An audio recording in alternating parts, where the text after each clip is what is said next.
Hi, welcome to the program. Today we're going online, and we're better to start than with the biggest online brand in the world, Google.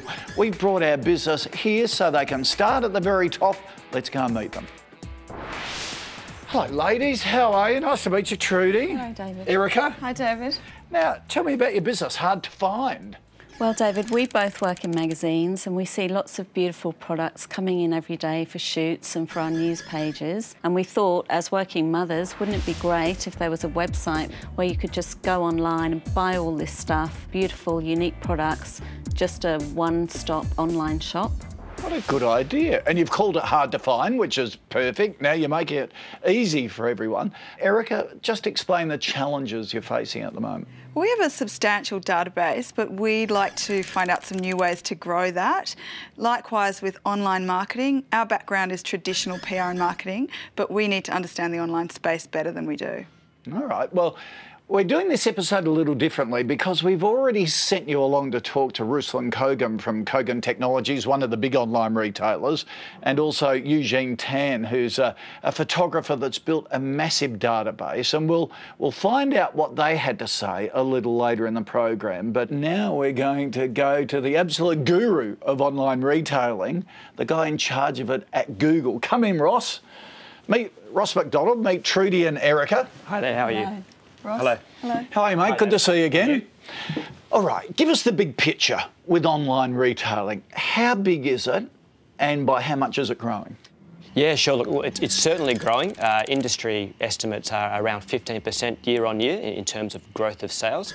Currently, it sits about 5% of our total retail sales. There's some things that don't sell online, restaurants, for example, but for many packaged goods, for products, for clothing, for electronics, for homewares, a lot of that stuff is moving online very quickly. The take-up by Australian small business to go online, is it good? Yeah, we see hundreds and thousands of small businesses coming online, certainly using our products and our services, and I think it's a real growth area for small business, is to really think about how online can be part of the businesses that people run. We've got all sorts of consumer surveys that point out people would prefer to shop from Australian retailers, so if Australian small business gives local people an option, that's the opportunity. All right.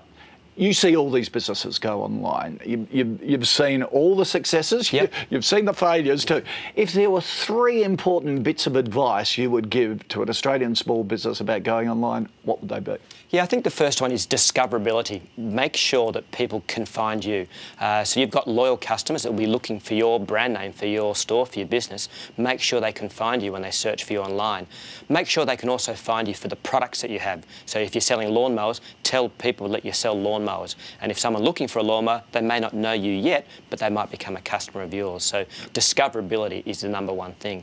The second thing then, I think, is really understanding that online is a bit of a test and learn sort of environment. You can test new things. If they don't work, turn them off and try something different. Alternatively, if it does work, you can devote more resources and more time and more energy to that. And you might find that things that work for you online could be different to what works for you in your store. You might sell more lawnmowers online. So in that case, you can get the feedback from the online environment and really grow that business.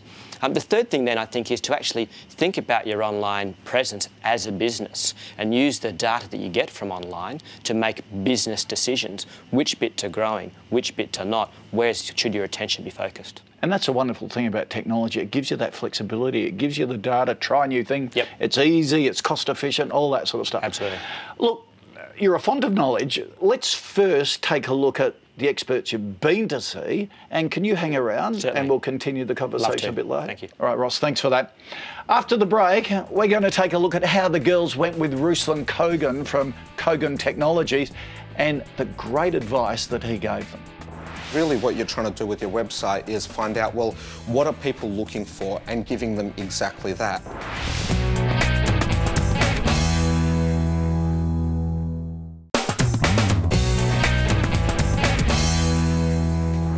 This business travel tip is brought to you by Qantas. Don't forget to link your frequent flyer details to every booking. Before you know it, you'll have earned yourself a free flight.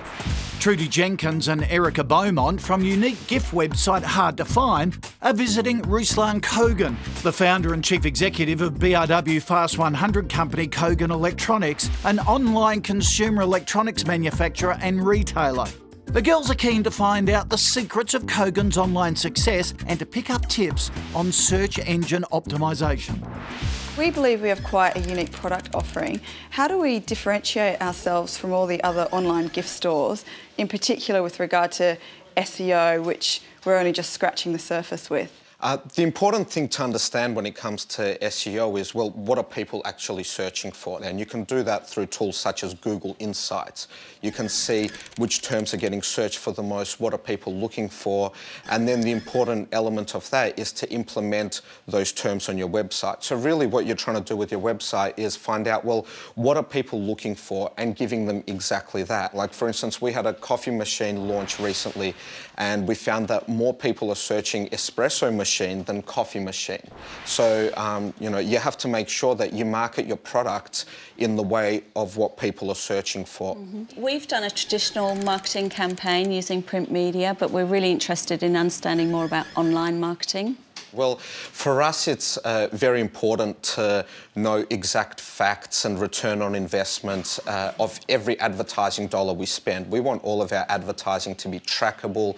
We want to be able to monitor it, and we want to make sure that it's effective. We found that doing all of this sort of stuff online is the best way to go about it. For instance, with Google AdWords, we know exactly what search terms someone searched to get to our site, how long they spent on our site, and did they purchase or not. We know for every dollar we spend with Google, how many dollars of revenue it resulted in, and then we can keep optimizing that. You've looked at our website. Are there any ways that you can see that we can make improvements? Yeah, well, it's a great website, but, you know, even in the Kogan business, we believe there is always a better way. We sometimes have ideas of what might improve our website, but there's no point applying our opinions or emotions to it. We want facts. Online, you can do things such as A/B testing, which means you set up two different versions of the same web page, and half your customers get one version, half your customers get the other version, and you can see what sort of effect that has. But, you know, there are a lot of things through this experimenting where we thought, oh, this will improve our website, but our customers didn't think so. A perfect example is we thought, well, for our newsletter subscriber base, at the moment you have to enter your name and email address. We thought if we make it just email address, it'll increase the chances that someone will subscribe to our newsletter. We found the opposite, because people start to feel, well, this isn't personalised to me. So people were more likely to enter 2 fields of information than 1 field of information. But not 5. Yeah, exactly. So, but there's only one way to find that out, and that's through A/B testing. And, you know, you can have opinions on things, but your customers are the ultimate in deciding what happens to your website. This technology building block is brought to you by Telstra Business. Imagine a smartphone that tells you everything you need to know just by looking at the screen. The new Windows Phone 7 from Telstra does just that, allowing you to customise and instantly see whatever information is important to you.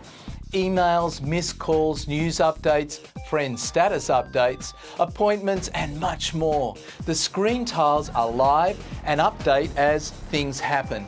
The Windows Phone 7 from Telstra features 6 hubs, which centralise information that would otherwise be fragmented, making everyday tasks much easier. It also comes with Microsoft Office and Outlook Mobile, so you can work on your Word, Excel and PowerPoint documents and update your calendars, both your personal and work calendars, for example, while on the go. And how about this for a cool feature? If you lose your phone, you can log in remotely and find out where it is. You can even post a "please return to" notice on the screen. To find out more about the Windows Phone 7 from Telstra, visit telstra.com/business. After the break, how to engage with your online audience and build your database. Regular communication with your customers and give them content that they want.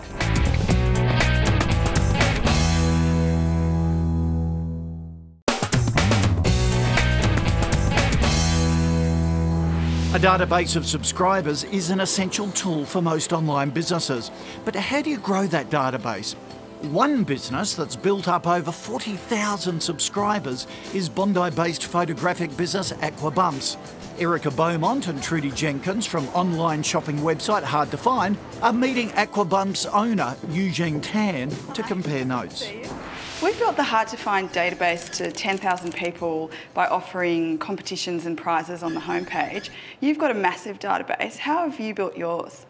I've built my database through offering content, I guess, that the readership want to see. So I take pictures of the beach basically every day, publish them. It's kind of like a little 2-minute escape for them. Also, I think, regular communication with your customers and give them content that they want. Don't just slap them with the sell. Yep. Give them editorial, Trends. opinions. You guys know a lot about these products, and I think, share your knowledge. Yeah. And so I put 5 pictures up, paragraph of text. It's a really simple formula, and that creates the awareness of the brand. People forward it around. They then go into my online gallery. They check it out, our best shots, and they come into the gallery in Bondi and go, oh wow, and everything here is featured on my blog. So I'm basically showing my wares. So Eugene, you've had a look at HardtoFind. Have you got any tips for us? You need to get a critical mass to get your database rolling. Yeah. I think that a referral program would be great for you guys. That, like, hey, give me 5 friends that you think this is relevant to, put their email addresses here, we'll send them one email that says, hey, your friend Susie said, why don't you join us? Why don't you join HardtoFind? Yeah. It's free and you get all this great information.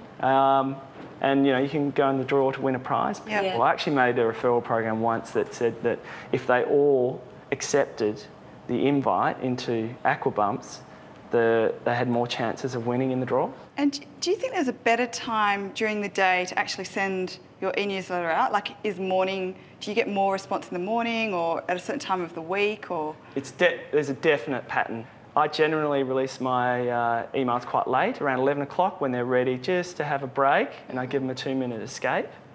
I find that Wednesday through to Friday, the traffic's incredible because people are a bit overworked, they're settled in for the week, they're not panicking about what they have to do, and they're ready for some, I guess, inspiration. This segment is brought to you by Telstra. Your website can be a great way to share news of your business's successes. Wholly Indigenous owned mining, civil contracting and training services company Northern Project Contracting has won several business awards. Gadget Guy Pete Blasina is meeting director Derek Fluker to find out more. Derek, Northern Project Contracting, it's an amazing story. You've got so much press here. Tell me about it. Well, we started 7 years ago and we tried to get into the mining industry and the civil construction industry, and we didn't have the expertise, so we brought a joint venture partner on and we got the expertise. Over time we bought them out and now we run the company ourselves. It's been an amazing story for us, but it's been probably a bigger story for the people who work for us, who are getting jobs and making a real go out of their lives. Look, it's a great story. What about families? Do we keep families together with the project? The families is probably the biggest outcome, I suppose, because a lot of it's very much a family-oriented community or culture. So everything that a person earns, that money goes back into the family.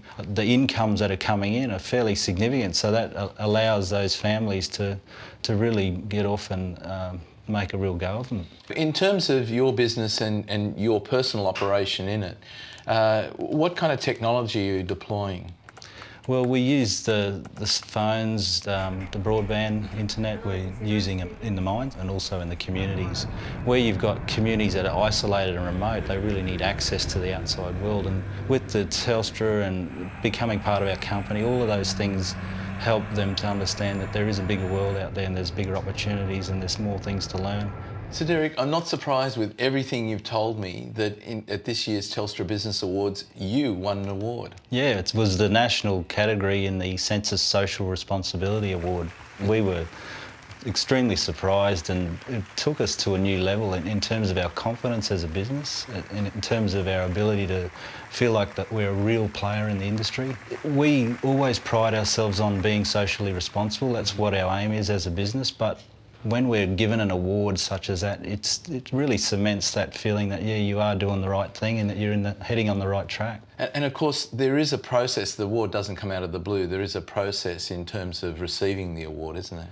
It's a pretty rigorous process. It's not something that you just apply for and you get. There's a fair bit of investigation in the business. There's site visits, there's looking at your financials, there's interviews. So it put us through our test and it made us think about the process in terms of winning an award in the future, and we'd encourage others to do the same because it really makes you think about what it takes to be a real competitor in this industry. This business building block is brought to you by Westpac. Thinking of hiring a new staff member? If so, do you know how to forecast the additional revenue needed to cover the cost? Understanding your break-even point is a great tool for determining the impact of new staff. It helps calculate how many additional dollars the business needs to generate to cover the cost. You will also be able to use this tool in other parts of your business, giving you the confidence to make informed investment decisions. But how can you learn more? Start with your Westpac local business banker. Using the Business Toolbox, a new online tool, they can help you understand your cash flow and your break-even point. They can also give you more information on Westpac's financial education courses, which will help you improve your business performance. So find out more by talking to your local Westpac business banker. Find your nearest local business banker by visiting westpac.com.au/businessbuilders. After the break, tips and tools from Google for online success. The place you might want to start is at our Webmaster Tools site, and that gives you all the information on how to make sure that your website will appear well in the search results.